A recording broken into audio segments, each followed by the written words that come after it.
నమస్తే, welcome to our channel. నేను సౌజన్య. మేడిగడ్డలో భారీగా అక్రమాలు జరిగాయని చెప్పేసి అధికారులు తేల్చి చెప్పేశారు.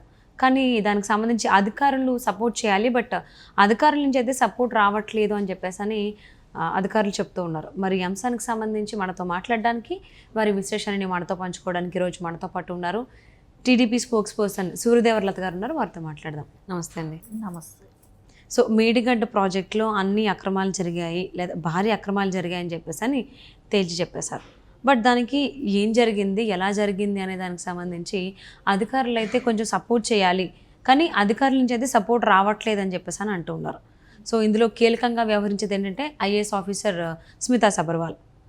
రీసెంట్గానే స్మితా సబర్వాల్ రేవంత్ రెడ్డి కలిశారు అని అంటున్నారు. అంటే రేవంత్ రెడ్డిని కలిసిన తర్వాత స్మితా సబర్వాల్ ఏం చేయబోతున్నారు? ఈ మేడిగడ్డ అక్రమాలకు సంబంధించి బయట పెట్టబోతున్నారా, లేకపోతే దాచుంచుతారా? అసలు ఏం చేసేటువంటి అవకాశాలు ఉన్నాయి? మేడిగడ్డలో కాళేశ్వరం కట్టేటప్పటి నుంచి అన్ని రాజకీయ పార్టీలు కూడా వ్యతిరేకించాయి. అది కరెక్ట్ ప్రాజెక్ట్ కాదు, అది సక్సెస్ అవ్వదు, దాని మూల నష్టం ఉంటుంది అని కట్టేసి కన్స్ట్రక్షన్ స్టార్ట్ చేసే ముందుగానే నుంచి అందరూ కూడా వ్యతిరేకించారు. ఆల్ పార్టీస్ వ్యతిరేకించాయి. కాదు, నేను చెప్పిందే జరగాలి అని పద్ధతితో కేసీఆర్ గారు ఆ రోజు ఎవరిని గురించి కూడా ఎవరు చెప్పినా, ఏ పార్టీ చెప్పినా ఏమీ పట్టించుకోకుండా ఆయన చేయాలనుకున్నదే చేశాడు, ఓన్లీ వాళ్ళ కమిషన్స్ కోసం. సో ఆ ప్రాజెక్టు కడితే దాని మూలాన దానిలో వచ్చే డబ్బుల కోసం, కమిషన్స్ కోసం అంత పెద్ద ప్రాజెక్టు నష్టం కలిగించేది కట్టి ఈరోజు ప్రజలను ఎత్తిన అప్పులు తయారు చేశాడు. ప్రజలకి ఈరోజు అంత పెద్ద ప్రాజెక్టు నష్టంగా ఉంది, దాని మూలాన యూజ్ లేదు, దానిలో అది మేడిగడ్డ ప్రాజెక్టు మొత్తం చీలికలు వచ్చేసాయి. అంటే మొత్తం పగుళ్ళు, క్రాక్స్ ఇవన్నీ వచ్చేసేసి పిల్లర్ ఒకటి కుంగిపోవడం, నిరుపయోగం అవుతుంది. ఇది ఎంత దాచినా దాగేది కాదు. హరీష్ రావు గారు లాంటి వాళ్ళు దీని ఫైల్సే కానివ్వండి, దీని గురించి డీటెయిల్స్ తెలియకుండా ఏదైనా తగలబెట్టినా, ఏమైనా చేసినా కూడా సో ఎంత ఖర్చు అయింది, ఎంత అప్పు చేసాం, ఏం తీసుకొచ్చాం అనేది అయితే పక్కా ఇవి ఉంటాయి కదా, లెక్కలైతే ఉంటాయి. సో దానికి చెప్పాల్సిన బాధ్యత అందరి మీద ఉంది. సో గత ప్రభుత్వంలో అధికారుల మీద, ఇంజనీర్స్, దానికి పనిచేసిన వాళ్ళు, దాని కాంట్రాక్ట్ తీసుకున్న వాళ్ళే కానివ్వండి, ప్రతి ఒక్కళ్ళ మీద కూడా దాని గురించి రెస్పాండ్ ఇవ్వాల్సిన అవసరం ఉంది. సో ప్రజలకు ఆ రోజు ఏం జరిగింది ఏంటి అనేది ప్రతి వాళ్ళకి తెలియాల్సిన, తెలంగాణ ప్రజలందరికీ కూడా తెలియాల్సిన విషయం అది. సో స్మితా ఆవిడని పిలిపించి మాట్లాడిన, ఐఏఎస్ గారిని పిలిపించి మాట్లాడిన తర్వాత కూడా ఈరోజే వెళ్ళి చూశారు, ప్రాజెక్టుని వెళ్ళి చూశారు. సో మొత్తం ప్రాబ్లం అనేది కూడా తెలిసిపోయింది మనకు. అది ఇంకా నిరుపయోగం అనేది కూడా చెప్తున్నారు, అది యూజ్ కాదనేది కూడా. సో అంత మరి ఎక్కువ ఫ్రాడింగ్ కూడా జరిగిందంటే, ఫ్రాడ్ అంటే ఇంకా ఎన్ని రకాలుగా జరిగిందంటే కన్స్ట్రక్షన్ దగ్గర నుంచి అది ఓపెనింగ్ వరకు కూడా, స్టార్టింగ్ నుంచి ఓపెనింగ్ వరకు కూడా అందరూ ఇష్టానుసారం తినటమే. దానికి పెట్టిన ఖర్చు 20% పెడితే 80% వీళ్ళు తినడానికి సరిపోయింది. అందుకే ఈరోజు ఆ ప్రాజెక్టు అంత ఘోరంగా తయారైంది. దాని గురించి ఈ కంపల్సరీ రేవంత్ గారు ప్రతి విషయం బయట తీస్తారు. దాని మూలాన ఎవరెవరైతే దానిలో బాధ్యులు ఉన్నారో వాళ్ళందరూ కూడా రేపు కేసులు ఎదుర్కోవాల్సిన అవసరం ఉంటుంది.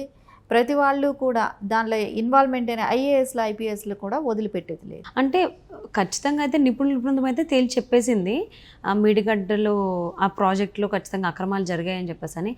బట్ ఆ అక్రమాలను కనుక బయటికి తీయాలంటే ఐఏఎస్ ఆఫీసర్లు సపోర్ట్ కావాలి. సో ఆ ఫైల్స్ ఇవ్వడం, ఎక్కడున్నాయి ఏంటి అని చెప్పడం, సో ఏది ఎప్పుడు చేసాం అనేది లెక్కలు మీరు ఇంతకు ముందు అన్నట్టు ఆ లెక్క పత్రాలన్నీ చూపిస్తేనే నిపుణుల బృందమైన ఎప్పుడు ఏం జరిగిందని వాళ్ళ నివేదిక అనేది తయారు చేసుకోవడానికి ఛాన్స్ ఉంటుంది. బట్ మొదటి నుంచి కూడా స్మితా సబర్వాల్ చాలా దూరంగా ఉంటూ వస్తున్నారు. అంటే ఎప్పుడైతే గవర్నమెంట్ మారిందో తెలంగాణలో, కాంగ్రెస్ వచ్చినప్పటి నుంచి కూడా అంత సుముఖంగా లేరు ఆవిడ వర్క్ విషయంలో. సో ఇప్పుడు ఎడమొహం పెడమొహం అన్నట్టుగానే ఈవెన్ ప్రమాణ స్వీకారం అయ్యి ఇన్ని రోజులైనా కానీ మర్యాదపూర్వకంగా ఒక ఐఏఎస్ ఆఫీసర్గా వెళ్ళి రేవంత్ రెడ్డి కలిసింది లేదు. బట్ రీసెంట్గా అయితే నార్మల్గా కలిశారని అంటున్నారు. మరి దానికి సంబంధించి అది ఈ మేడిగడ్డ ప్రాజెక్ట్ గురించి మాట్లాడారా, లేకపోతే అసలు ఏంటనేది ఇంకా పూర్తి వివరాలు మనకి ఇంకా తెలియాల్సి ఉంది. అంటే ఇప్పుడు ప్రజెంట్ ఏంటి అని అంటే స్మితా సబర్వాల్ అంత అనుకూలంగా ఉంటారా కాంగ్రెస్ ప్రభుత్వానికి? ఎందుకంటే 10 సంవత్సరాల వరకు బీఆర్ఎస్కి సపోర్ట్గా ఉంటూ అప్పుడు చేసినటువంటి లుసుగులన్నీ కూడా అక్రమాలకు అన్నిటికి సంబంధించి ఇప్పుడు బయట పెట్టేటువంటి అవకాశాలు ఉన్నాయని అనుకోవచ్చు అంటారు ఆవిడ పైన? తప్పకుండా అవకాశాలు అయితే ఆవిడ బయట పెట్టాల్సిన అవకాశాలు కంపల్సరీ ఉంటుంది. ఎందుకంటే అది ప్రజాధనాన్ని, అది ఏది రూపాయి అర్ధ రూపాయి కాదు, కొన్ని లక్షల కోట్లని అలా దుర్వినియోగం అయిందనేది అందరికీ తెలుసు. సో ఒక ఐఏఎస్ తన ఇన్వాల్వ్మెంట్ ఉంది కనుక ప్రతిదీ కూడా అక్కడ చర్చించాల్సిన విషయం ఉంది. కానీ తను కూడా 3 months అయింది, ఒక సీఎం గారిని వెళ్ళి కలవటానికి పట్టిన టైం 3 months అయింది. 4 months అయిపోయింది ఆవిడ. 3-4 months దాకా పట్టింది. సో ఇన్ని రోజులు కూడా కలవకపోవటం కూడా మనం ఆలోచించాల్సిన విషయమే ఇక్కడ. కానీ ఈ కేసీఆర్ గారితో 10 సంవత్సరాలు అనుకూలంగా వాళ్ళకి ఏం కావాలో అన్నట్టు పనిచేసి పెట్టారు. ఈరోజు అవన్నీ బయట రాకపోతే మనం గతంలో మనం చూసాం, ఐఏఎస్లు వాళ్ళు ముఖ్యమంత్రులు చెప్పినట్టే కానీ మినిస్టర్లు చెప్పినట్టే కానీ చేసి జైలు పాలైన వాళ్ళని కూడా మనం చూసాము. ఇప్పుడు తిప్పి రిపీట్ అవుతుంది కానీ దాన్ని ఏమి కొత్తగా మనం తీసుకోవాల్సిన అవసరం ఏం లేదు. ఎవరు తప్పు చేసినా, ఎవరు ఇది చేసినా న్యాయపరంగా ఎదుర్కోవాల్సిన సమస్యలు ఉన్నప్పుడు తప్పకుండా ఎదుర్కోవాలి. వాళ్ళు ఏమి అతీతులు కారు కదా, చట్టపరంగా అందరూ ఒకటే. రేపు పొద్దున ఇది జరిగిన మిస్టేక్లో వాళ్ళ పాలు కూడా ఉంటే తప్పకుండా వాళ్ళ క్రిమినల్ కేసులే కానీ సివిల్ కేసులే కానీ వాళ్ళు ఎదుర్కొంటారు. తగిన మూల్యం వాళ్ళు చెల్లించుకోవాల్సిన అవసరం ఉంటుంది. అంటే మొదటి నుంచి కూడా మనం చూసుకున్నట్లయితే ఎప్పుడైతే కాంగ్రెస్ పార్టీలోకి అంటే తెలంగాణ గవర్నమెంట్ అనేది కాంగ్రెస్ హయాంలోకి వచ్చేసిందో చేతుల్లోకి, అప్పటి నుంచి కూడా కొన్ని ముఖ్యమైనటువంటి ఫైల్స్ మిస్ అయిపోవడం, అంటే ఎవరన్నా వచ్చి తీసుకెళ్ళిపోవడమో లేకపోతే ఫైర్ యాక్సిడెంట్లు అవ్వడమో ఇలా ఏదో ఒకటి జరిగింది. సో ఒకవేళ ఇప్పుడు స్మితా సబర్వాల్ అప్పటి ఫైల్ ఏదైతే ఫైర్ యాక్సిడెంట్ అయిందో, మిస్ అయిపోయినాయో ఫైల్స్, ఆ విధంగా తప్పించుకునేటువంటి అవకాశాలు ఉన్నాయని అనుకోవచ్చా? అంటే ఫైల్స్ మిస్ అయినది ఇప్పుడు కాదు, లాస్ట్ 5 years బ్యాక్ కూడా సెక్రటరేట్లో ఒక బ్లాక్లో ఫైర్ అయింది. సో లాస్ట్ 5 years బ్యాక్ అంటే ఎలక్షన్ బిఫోర్ కూడా వీళ్ళు ఇలాంటివి చేస్తూనే వచ్చింది బీఆర్ఎస్ పార్టీ. ఫైర్ అవ్వటం, ఫైర్ అయ్యి ఫైల్స్ తగలబడితే సో వాళ్ళు నెక్స్ట్ వచ్చే గవర్నమెంట్ ఏదైనా ఉంటే దానికి మనం లెక్కలు చెప్పాల్సిన అవసరం ఉండదు కదా అనే విధంతో వీళ్ళు అదే ఫాలో అయ్యారు. సో ప్రతిదానికి ఇప్పుడు అప్పు చేశారు. అప్పు చేసిన డబ్బు దేనికి ఖర్చు పెట్టావు, ఏం చేసావు, దీనికి ఎంత ఖర్చు అయింది అనేది అయితే వాళ్ళు వచ్చి ఇవ్వాల్సిన స్టేట్మెంట్ ఇవ్వాల్సిన బాధ్యత వాళ్ళ మీద ఉంది.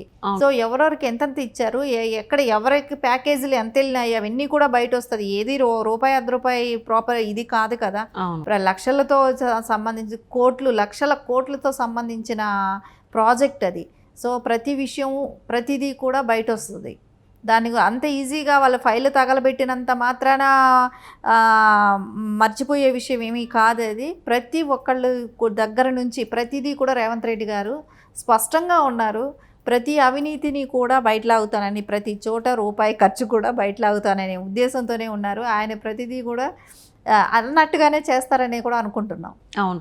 సో ఎప్పుడైతే ఆయన అధికారాన్ని చేపట్టారో ముఖ్యమంత్రిగా ప్రమాణ స్వీకారం చేసి నెక్స్ట్ మినిట్లోనే ఆయన సచివాలయానికి పయనమయ్యారు. సో అక్కడే విద్యుత్ శాఖకు సంబంధించి చాలా అక్రమాలు జరిగాయని చెప్పేసి అని ఫస్ట్ దాని మీదే, తర్వాత చాలా శాఖలకు సంబంధించి ఆయన ప్రతిదీ బయటకు తీస్తే ఏ శాఖ అయితే అడుగుతారని అనుకుంటున్నారో అదే దానికి సంబంధించి ఫైర్ యాక్సిడెంట్లు అవ్వడం, లేకపోతే ఎవరు వచ్చి నైట్ దొంగతనాలు చేశారని చెప్పి ఇలా వచ్చాయి. మరి ఈ మేడిగడ్డ ప్రాజెక్టుకి సంబంధించి నిపుణులు అయితే చెప్పేశారు ఖచ్చితంగా అక్రమాలు జరిగాయని చెప్పేసి అని. బట్ దానికి అధికారుల సహకారం కూడా కోరడం జరిగింది నిపుణులు. మరి అధికారులు సపోర్ట్ చేస్తారు. అందులో ఐఏఎస్ ఆఫీసర్ స్మితా సబర్వాలే ఈ మేడిగడ్డ ప్రాజెక్టు సంబంధించి ఉన్నారు కాబట్టి మరి ఆవిడ ఏ విధంగా సపోర్ట్ చేసేటువంటి అవకాశం ఉంది. రేవంత్ రెడ్డిని కూడా కలిశారు అని అంటున్నారు. మరి సపోర్ట్ చేస్తారా నిపుణులకి, లేదంటే ఏంటి అనేది రాబోయే రోజుల్లో చూద్దామండి. And thank you so much for spending your valuable time with us. Thank you.